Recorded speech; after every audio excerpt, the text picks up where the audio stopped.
An effective guessing strategy is finding the answer within the test. So say, for example, you look at question 5, and it says x is w, t, z, or y, and you have no idea what the correct answer is. So you select an answer choice at random and you move on. But then you get to question 26, which says because x is y, and then it goes on to ask the question. And so you remember that there was a previous question about x. And so you realize that question 26 has answered question 5. From question 26, you know that the correct answer to 5 is D. Now this is a very straightforward example. You probably will never find anything like this on an exam, but you can find something similar to it, a little bit more toned down. So say that x is an important concept to the subject matter that you're being tested on. Well, chances are there's going to be several questions pertaining to x if it's really an important concept. And so if you have several different questions pertaining to x, a lot of times they're going to each give you a little bit of information about x, which can give you hints or help you find the answer to another question.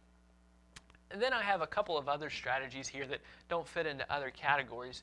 One is to guess randomly on math questions.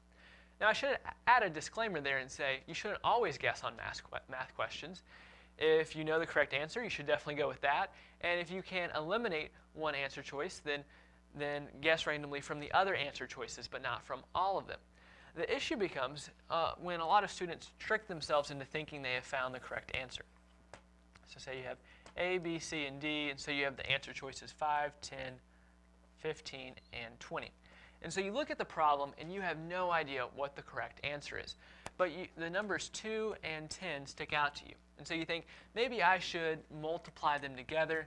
That gives me 20. And then you look at the answer choices, and right there, D, you see that D is 20. So you go with answer choice D. The problem here is that you have tricked yourself. Okay? When the test writer puts the answer options here, they don't just throw numbers out there at random. So say the correct answer choice is 5.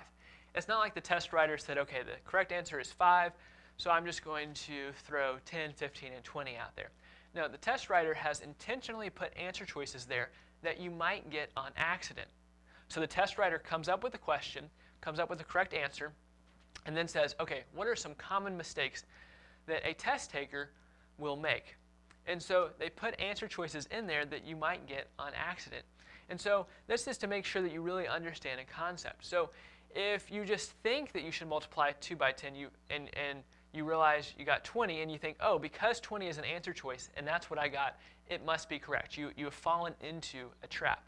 So if you really have no idea what the correct answer is to a problem, you really just need to guess at random rather than thinking that you have it figured out. If you really don't know, then you really don't know. Another strategy is to favor longer, more detailed answers.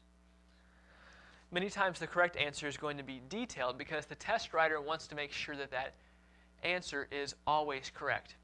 You think if you're trying to explain something and you want to make sure that what you're saying is 100% correct, you're going to have to explain it thoroughly and with some details. And so the same is true with answer choices.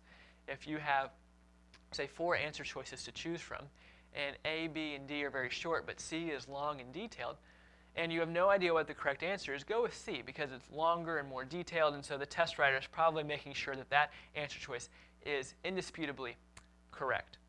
So that is a look at finding the answer in the test and a couple of other strategies.